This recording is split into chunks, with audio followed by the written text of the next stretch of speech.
Alright everyone, welcome back to another video. Today we got a deck profile. Really greedy 3-color mid-range deck. I called it Red White Beldegor. Kind of focusing around Beldegor, getting value off of him. And it's using red and white cards. And the deck's really greedy. You'll be hard casting everything.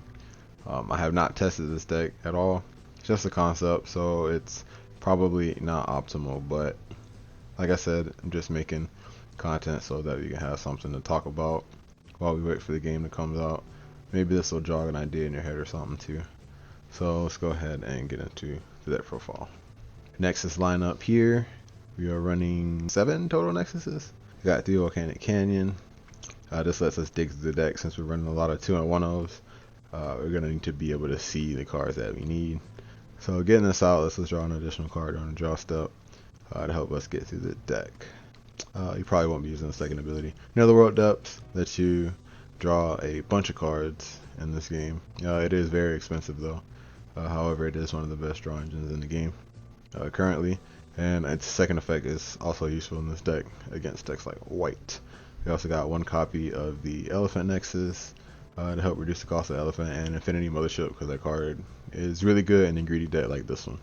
Letting us reuse all of our cores on our opponent's turn, so we can hit them with like flash magic and stuff like that. Next, our burst lineup: 4 absolute ice shield. Never really need to explain that. 3 star bliss draw to punish when summon effects. A really good card, and then 2 copies of Dream Bomb. This Dream Bomb is a good reflexive card to get some value out of bouncing Nexus, and you can return your opponent's spirits to their hand as well. Like I said, I haven't tested this deck, so I know it's not optimal. You can definitely mess around with the ratios, just giving you guys some ideas on what to work with. For the flash magic, 2 Daily Balance, 2 Burning Force, and 1 Volcanic Break.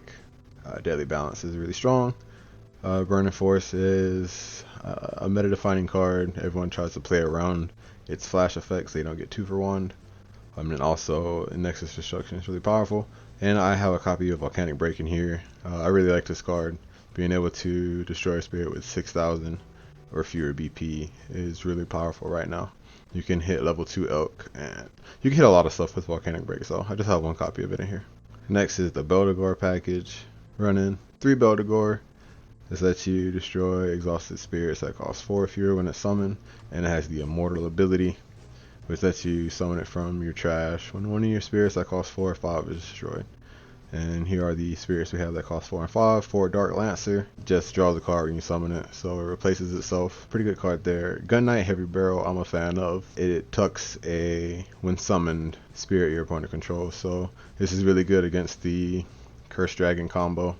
And if they pop this with Nova, that also has a when summon ability as well, so you can tuck that as well. Valkyrie Mist can remove damn near anything for a reasonable price. This card is, I don't want to say slept on, because those who run it know how good it is, but it is a viable option in this deck.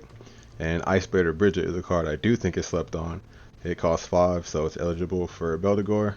And it has a When Destroyed ability, which makes it even better at Beldegor. And you can lock your opponent's spirits with this card as well, just for 2 cores to make it level 2. So Bridget is a really good card that I think we'll see more play as the game progresses.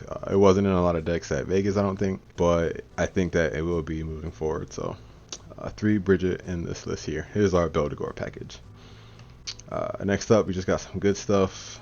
2 Pegasus. It's a cheap body, decent stats, and it can kind of wall your opponent out early game.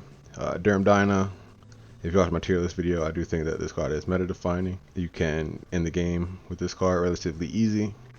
And Negability Dragon is just a really powerful card, allowing you to destroy your opponent's Nexuses or one of their spirits to keep card advantage up. And of course, the level 3 is pretty good as well. Next, we got the big boys. Mecha Beast Fortress. Not much to say about this card.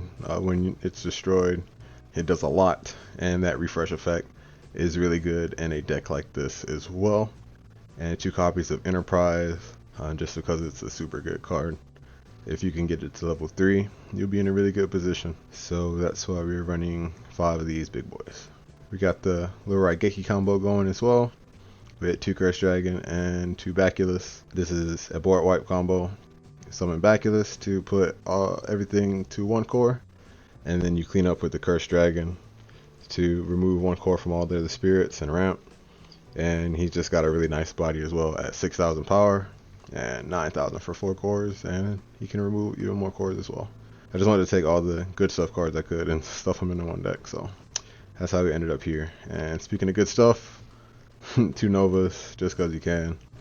You have to ascend to cost 6 or more, and you have a couple copies of 6 or more in this deck, so you should be able to ascend relatively easy. You don't have access to the Wind Summon ability, because that would just be way too difficult, but you are able to use the When the Spirit Attacks ability at level 2 and 3 to wipe 10,000 power off your opponent's board. So this card is really good, and I wanted to include 2 copies of that. And it's way too many cards to have an actual picture of them on the screen, so I just copied the text list, and here it is right here if anyone wants to try this out and see what they think about it, make some tweaks. Leave a comment if you see any glaring issues or anything I missed or anything like that, and I'll catch everyone in the next video.